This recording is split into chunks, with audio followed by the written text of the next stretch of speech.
राधे राधे आप सभी को। आप सभी का वेलकम है आज इस क्लास में।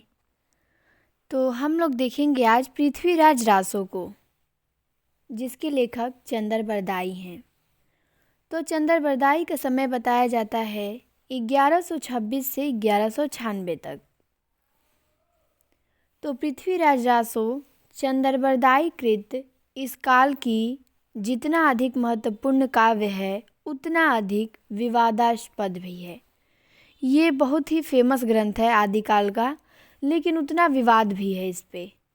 कहा जाता है कि चंदर बरदाई दिल्ली नरेश पृथ्वीराज चौहान का बाल सखा। चंदर बरदाई कौन थे? तो दिल्ली नरेश पृथ्वीराज चौहान के बाल सखा थे, परामर्शदाता और राजकवि थे। रासो के अनुसार पृथ्वीराज को बंदी बनाकर गोरी अपने देश ले गया। बाद में चंद भी वहाँ पहुँचा। चंदर बरदाई ने ऐसी युक्ति निकाली कि गोरी पृथ्वीराज के शब्दवेधी बाण से मारा गया। तदनंतर चंद और पृथ्वीराज एक दूसरे को मारकर मर गए। ये दोनों ने स्वयं एक दूसरे को मार के और अपनी जान दे दी। रासो को पूरा किया चंद के पुत्र जलहर ने। रासो, ये पृथ्वीराज रासो को चंदर बरदाई अधूरा छोड़ दिए थे, तो उसको पूरा किया उनके पुत्र जलहर ने।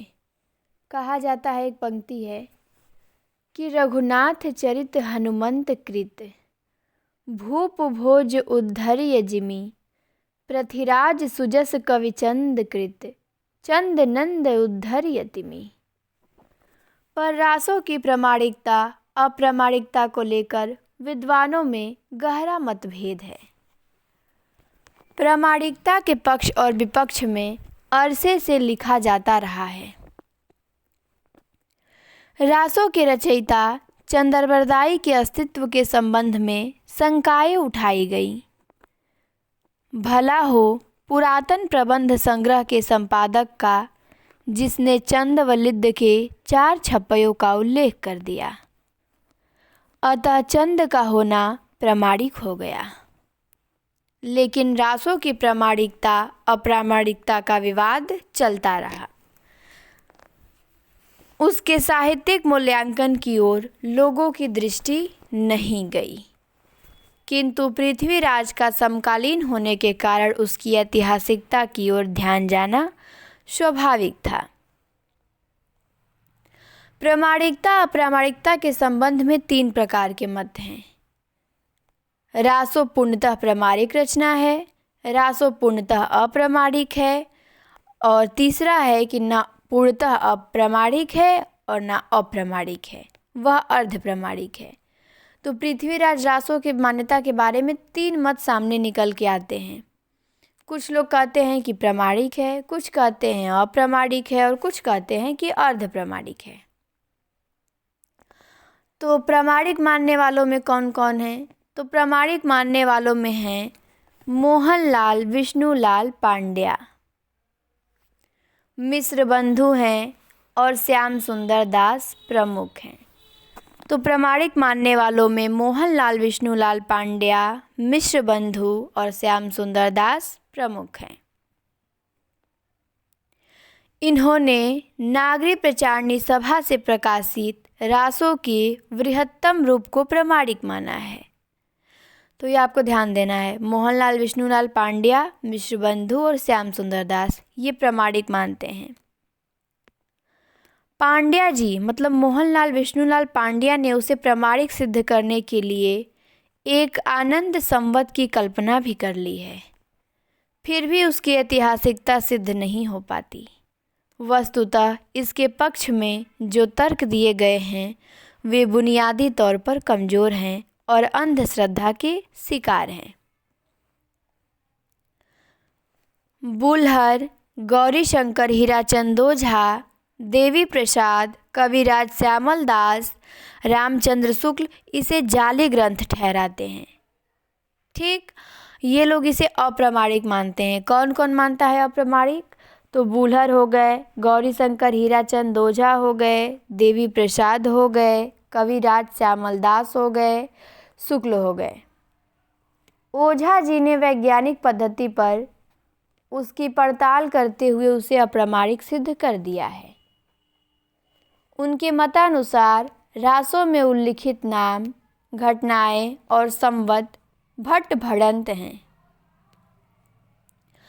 कश्मीरी कवि जयानक के पृथ्वीराज विजय काव्य तथा तत्कालीन शिलालेखों के साक्ष्य पर रासो किसी प्रकार भी प्रमाणिक नहीं ठहरता। वे रासो को संवत 1600 के आसपास की रचना मानते हैं।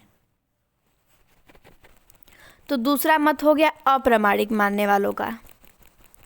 ठीक, अब आते हैं हम तीसरे मत पे। तीसरे मत में क्या है? तो तीसरे मत में मुनिजिन विजय और हजारी प्रसाद द्विवेदी का है।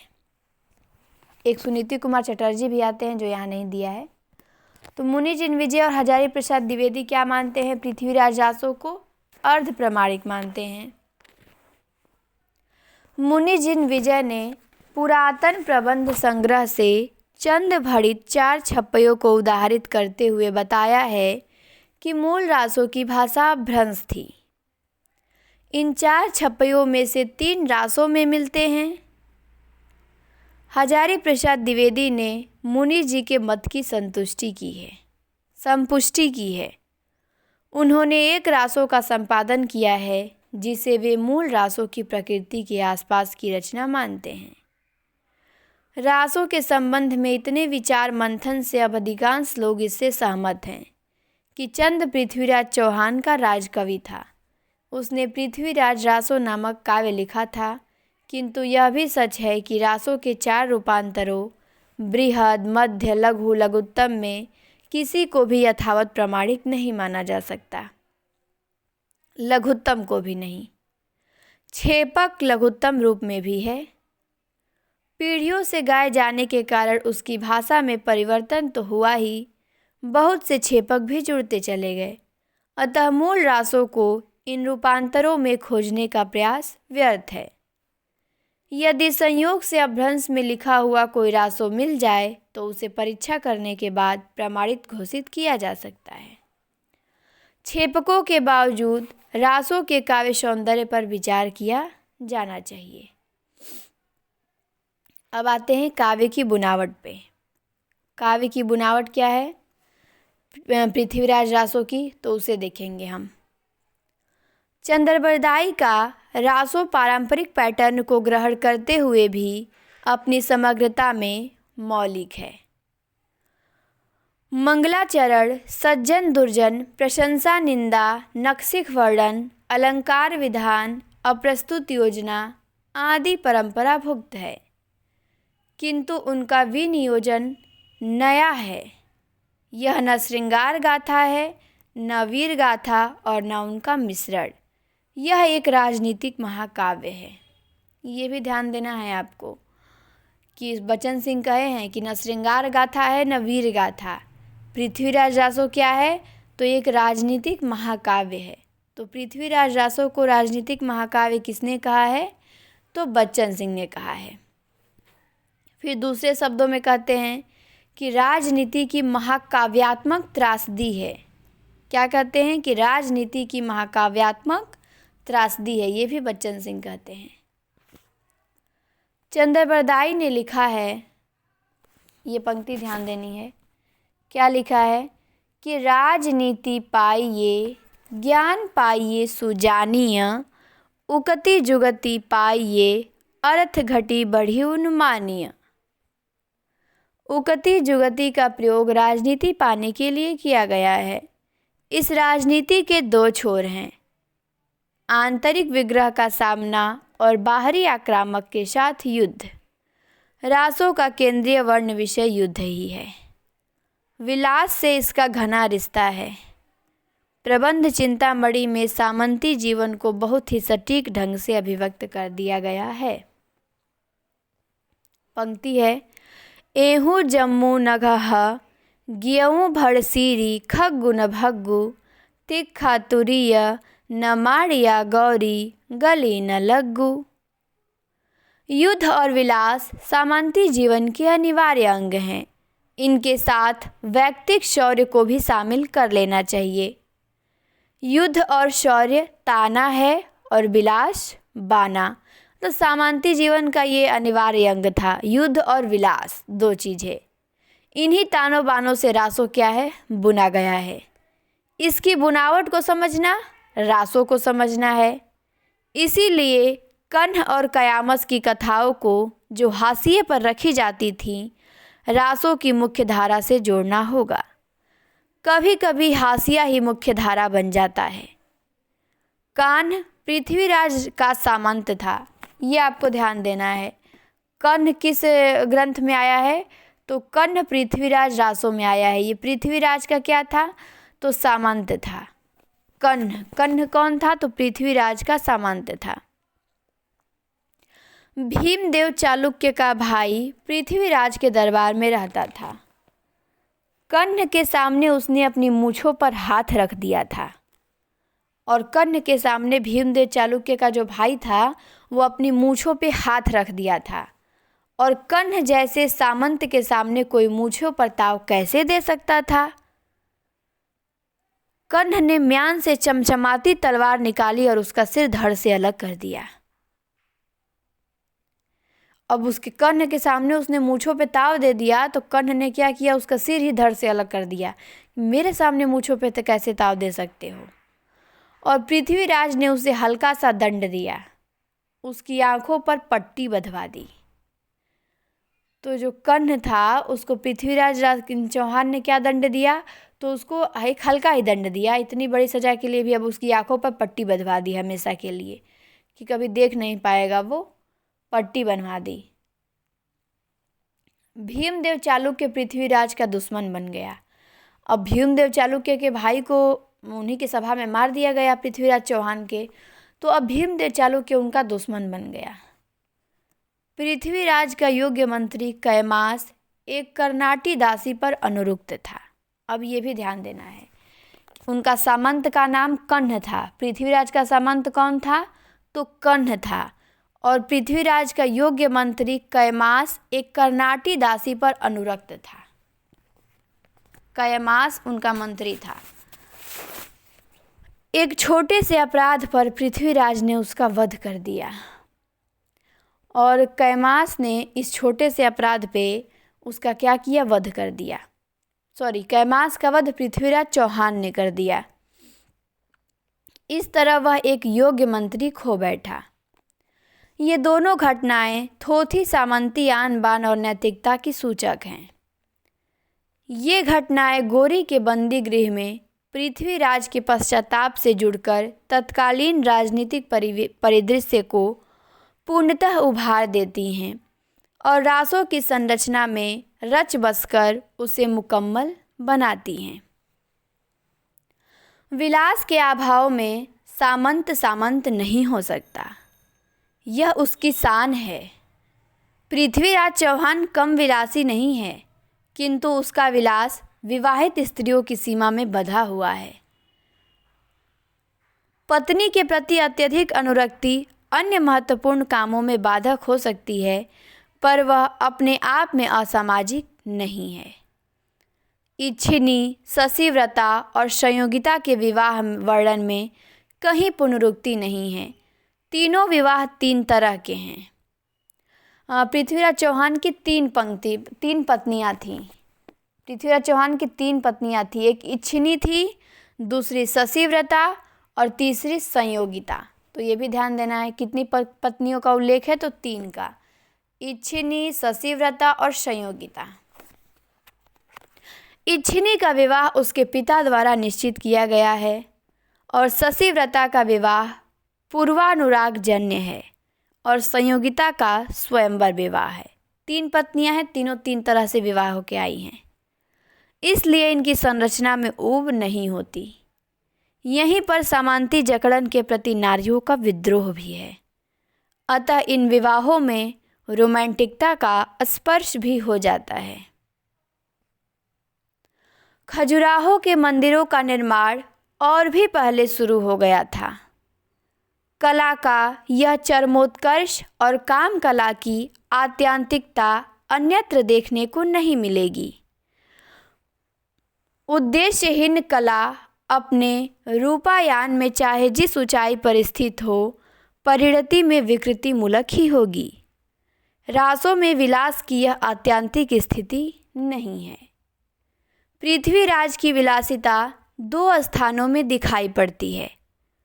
पहला, संयोगिता हरण के पूर्व ऋतुवर्णन में मोहम्मद गोरी के आक्रमण के समय महाजनों द्वारा राजा को सूचित करने के असमंजस में। राजा ऐसा रसिक है कि जिस रानी के पास छुट्टी मांगने जाता है वही 2 महीने विलंब जाता है। अब रानी से छुट्टी मांगने जाएगा युद्ध लड़ने के लिए कि मैं युद्ध लड़ने जा रहा हूँ, मुझे छुट्टी दे दो, तो छुट्टी मांगने ही गया तो वहीं 2 महीने बाद लौटेगा छुट्टी मांग के। तो यही उसकी रसिकता का प्रमाण है कि राजा बहुत रसिक है। अंत में चंद ऋतु के श्लेषार्थ से उसे मुक्ति का उपाय सुझाता है। संयोगिता जैसी सुंदरी नई रानी को पाकर वह विलास में मग्न हो जाता है। और जब पृथ्वीराज चौहान संयोगिता जैसी सुंदर नई रानी को पाता है तो वह और विलास में मगन हो जाता है। और मोहम्मद गोरी ने इधर आक्रमण भी कर दिया है, पर पृथ्वीराज को इसका पता भी नहीं लगा। उसे सूचित करना कठिन था। महाजन लोग एकत्र होते हैं और आपस में परामर्श करते हैं क्या कि किम बुझे रतिवंती राजन। रतिवंती शब्द पूरे सामंत वर्ग की दिनचर्या को उघाड़ कर रख देता है। यही नहीं, इसके पीछे चंद का एक राजनीतिक दृष्टिकोण भी है। कहाँ जबरदस्त हमलावर गोरी और कहाँ रतिवंती राजा। अंत में कमलोत्सव की याद के साथ कर्ण, कैमास आदि भी पृथ्वीराज को याद आते हैं। और जब कामोत्सव में उनको पृथ्वीराज चौहान को कर्ण और कैमास की याद आती है। कैमास की उन्होंने हत्या कर दी और कर्ण की आंखों पे उन्होंने पट्टी बांध दिया था, और सारा महाकाव्य एक त्रासदी में बदल जाता है।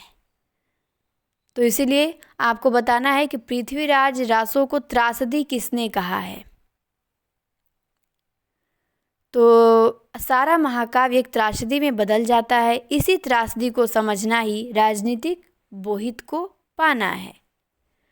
महाकाव्य की त्रासदी राजनीति की फलश्रुति और राजनीति की त्रासदी महाकाव्य की फलश्रुति है। आगे है, पृथ्वीराज अंत में पश्चाताप करता है और ये पंक्ति है कि परयो बंधन गज्जने मेज हथम विचारे करी अप करतूति पत्थम हन्यो दासीये हेतु कैमास बानम गजम सून चामुंडेबरी भरानम बधे कान्ह काका चसम पट्ट गाढ़े अब बिना दोष पुंडीर से भरत काढ़े बरजंत चंद चल्यो हूँ कन्नौज तथा सूर सामंत कटी छट्टी फौजम लिए राजलोक रमंतम शिकारम अभ्रम केहरी कंदरा रिपजारम निराधार आधार करतार तू ही बन्यो संकट मोलीन सोही कली कद मंगाए वृंदावनी को संभालो नहीं तो कहाओ धनी क्यों। अर्थात निराधार आधार करतार तू ही सारी त्रासदी को और भी गहरा कर देता है। जब असहाय व्यक्ति का कोई सहारा नहीं होता तो वह ईश्वर की शरण लेता है, काशी वृंदावन याद करता है। यह भक्तिकालीन करतार नहीं है बल्कि खालिश उदासी की अंतिम शरणागह है। समग्र महाकाव्य के भीतर से पृथ्वीराज की त्रासदी के साथ एक सामाजिक राजनीतिक त्रासदी भी उभरती है जो जितनी पृथ्वीराज की है उससे कहीं अधिक राष्ट्र की है। यहीं से देश के दीर्घकालीन त्रासदी की शुरुआत होती है। यद्यपि आखिर में कवि पुत्र ने इसे सुखांत बनाने की कोशिश की है, पर वह एक भोंडे जोड़ से अधिक नहीं है। भाषा के संबंध में कवि ने आरंभ में ही लिखा है। भाषा के संबंध में चंदरबरदाई ने शुरुआत में लिख दिया है और ये दोनों पंक्तियाँ बहुत ही मोस्ट हैं। दोनों पंक्तियों का आपको ध्यान देना है, केवल ऊपर वाली भी पूछ सकता है और नीचे वाला भी देके पूछ सकता है। तो ये पृथ्वीराज रासो से चंद्रबरदाई की पंक्ति है। क्या है पंक्ति? उक्ति धर्म विशालस्य राजनीति नवरसम खट भाषा पुराणम च कुरानम कथित मया। जाहिर है नवरस, उक्ति, भाषा सभी राजनीति के इर्द गिर्द घूमती है। खट भाषा का उल्लेख परंपरा पालन के लिए नहीं है। इसमें राजस्थानी, ब्रजी, फारसी आदि के शब्द मिले हुए हैं। अभ्रंश और अहट्ठ की चाशनी भी है। एक ही शब्द कई रूपों में लिखे गए हैं, जैसे शैल के लिए शैल, शयल, शैल। एक शैल के लिए 3 शब्दों का प्रयोग किया गया है, शैल, शयल, शैल। फिर एक के लिए भी कई शब्द हैं, इक है, इका है, इकी है आदि। भाटों की विभिन्न पीढ़ियों द्वारा गाए जाने के कारण भाषागत इस अव्यवस्था का मिलना स्वाभाविक है। सब मिलाकर इसकी भाषा ब्रज मिश्रित राजस्थानी या डिंगल है। तो ये मोस्ट है, ये आपको ध्यान देना है कि पृथ्वीराज रासो की भाषा क्या है, तो डिंगल है। डिंगल का अर्थ होता है ब्रज मिश्रित राजस्थानी। पर इतना स्मरण रखना चाहिए कि इसकी अनगढ़ भाषा का भी अपना स्वाद है। तो यहाँ पे हमारा पृथ्वीराज रासो समाप्त हुआ, जो चंद्रबरदाई ने लिखा था। बच्चन सिंह ने कहा है कि ये एक राजनीतिक महाकाव्य है, न वीर गाथा है न श्रृंगार गाथा है। और इसमें इनके एक सामंत था कर्ण, उसका नाम ध्यान देना है। इनका मंत्री था कैमास, उनका नाम ध्यान देना है।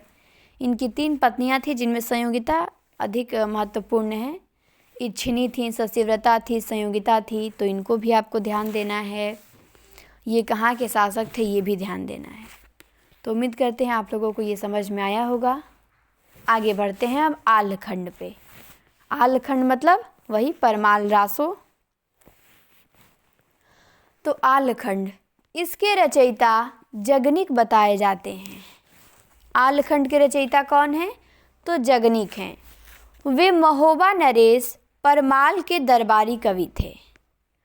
तो जगनिक किसके दरबारी थे? तो महोबा नरेश परमाल के दरबारी कवि थे। उनका उपस्थिति काल 1173 ईस्वी है। कहा जाता है कि जगनिक ने पृथ्वीराज रासो की तरह परमाल रासो लिखा था, जो कहीं भी उपलब्ध नहीं है।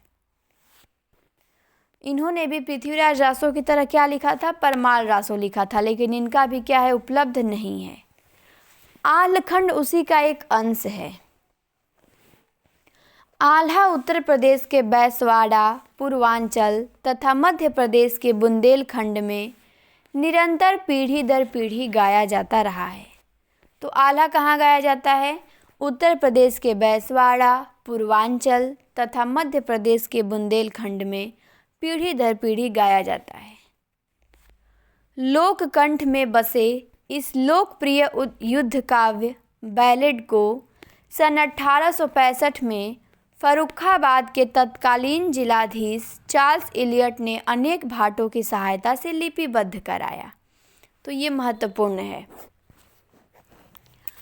कि इसको लिपिबद्ध, आल्हखंड को लिपिबद्ध किसने कराया? तो 1865 ईस्वी में। कब, ये भी ध्यान देना। तो 1865 में फर्रुखाबाद के तत्कालीन जिलाधीश चार्ल्स इलियट ने इसे लिपिबद्ध कराया। वाटरफील्ड द्वारा किया गया इसका अंग्रेजी अनुवाद भी छप गया है, और परमाल रासो का अंग्रेजी अनुवाद भी छप गया है। किसने किया अंग्रेजी अनुवाद? तो वाटरफील्ड ने परमाल रासो का अंग्रेजी अनुवाद किया है।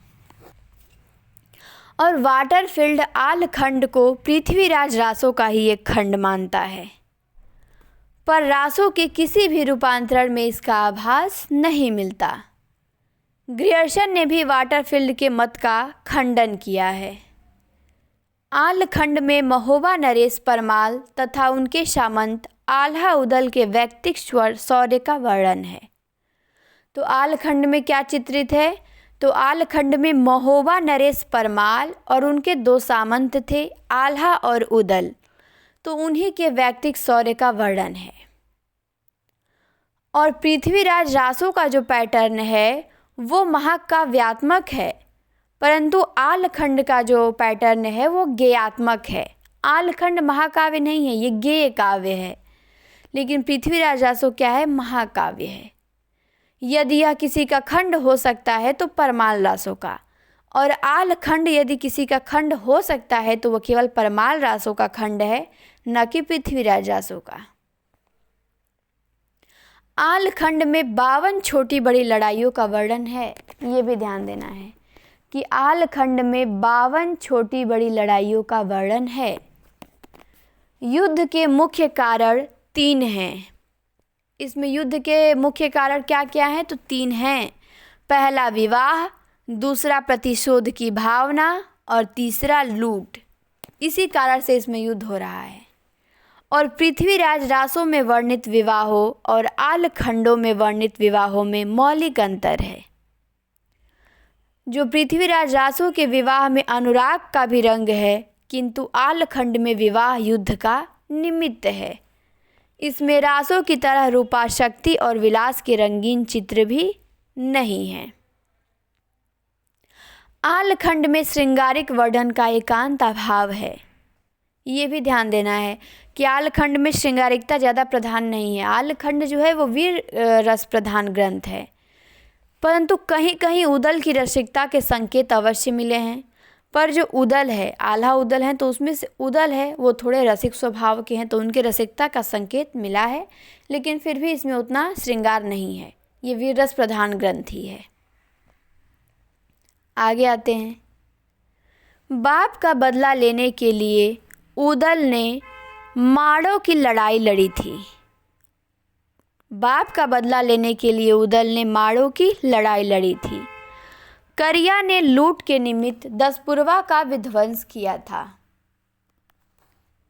सबसे मुश्किल लड़ाई नैनागढ़ की थी, जो परमाल के पुत्र ब्रह्मा के विवाह के लिए की गई थी।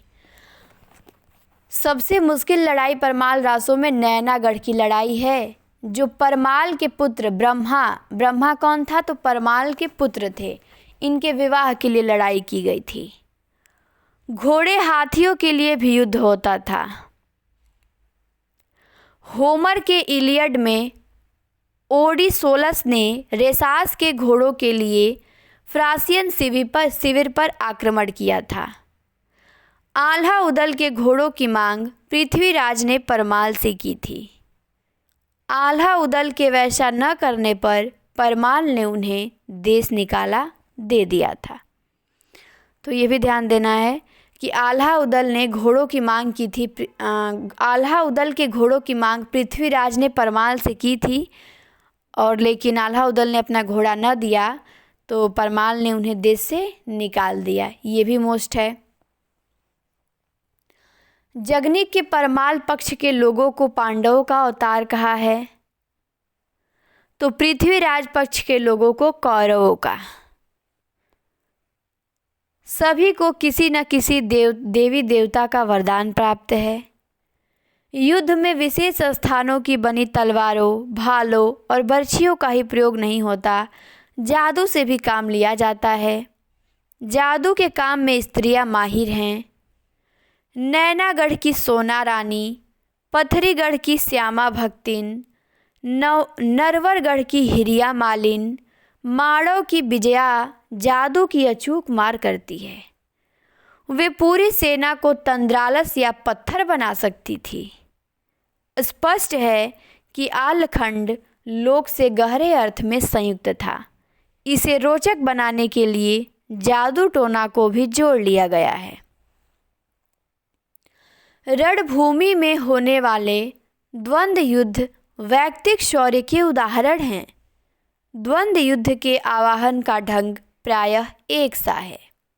पंक्ति देखिए कि 10-10 रुपया के नौकर हैं, नाहक डरिहो मूड़ कटाए, हम तुम खेले समर भूमि में, दुह में एक आंकू रही जाए, यह मन भई गई उदले के, तुरते घोड़ा दियो बढ़ाए। युद्ध वर्णन में शैली भी एक तरह की है। शैली भी क्या है? एक ही शैली है, एक ही तरह की बिल्कुल। अररर गोला छूटन लागे, सर सर तीर रहे सन्नाए। गोला लागे जे ही हाथी के, मानो चोर सेंध है जाए। गोला लागे जौन ऊँट के, सो गिरी पकै चकत्ता खाए। खट खट खट खट तेगा बोले, बोले छपक छपक तलवार। चले जुनब्बी और गुजराती, ऊना चले बिलायत क्यार। तेगा चमके बर्दवान के, कटी कटी गिरे सुघरवा जवान। आलखंड की भाषा इस तथ्य की गवाही देती है कि यह बहुत परवर्ती रचना है, ये बहुत बाद की रचना है। अपभ्रंश या हठ से इसका कोई संबंध नहीं है। विलायत शब्द से प्रतीत होता है कि अंग्रेजों के आगमन के बाद 18वीं शताब्दी में रचा गया। आल्हा उदल की वीरता की कथाएं लोक में प्रचलित थीं। किसी भाट ने इन्हें छंदोबद्ध कर दिया। जाति पाति की प्रथा और भी संकीर्ण हो गई थी। राजपूतों में कान्य कुब्जों की तरह ऊंच नीच का भाव आ गया था। पृथ्वीराज रासों में एक नैतिक स्तर है, पर आलखंड में नैतिकता को किनारे रख दिया गया है। गंगा उठाकर भी वचन का पालन न करना, शरबत और भोजन में विष मिलाना, दूल्हे को अकेले में बुलाकर अंधकूप में डाल देना सामान्य बात हो गई थी ये आलखंड में। विवाह विकट कर्म था। आधे मड़े भावरी घूमे, आधे झूमे चले तरवारी। क्षत्रियों की आयु का आदर्श था और परमाल रासों में क्षत्रियों के आयु का आदर्श था। क्या था? कि 12 बरिस ले कुकर जिए और 13 ले जिए सियार। अब बरस 18 क्षत्रिय जिए, आगे जीवन को धिक्कार। इसमें कहा गया है कि 12 बरस तक कुत्ता जीता है और 13 बरस तक सियार, और बरस 18 क्षत्रिय, इससे अधिक उसे नहीं जीना है, और इसके आगे वो जीता है तो उसके जीवन को धिक्कार है। मतलब युद्ध में लड़ते लड़ते वो अपने बलि दे दे, शहीद हो जाना चाहिए।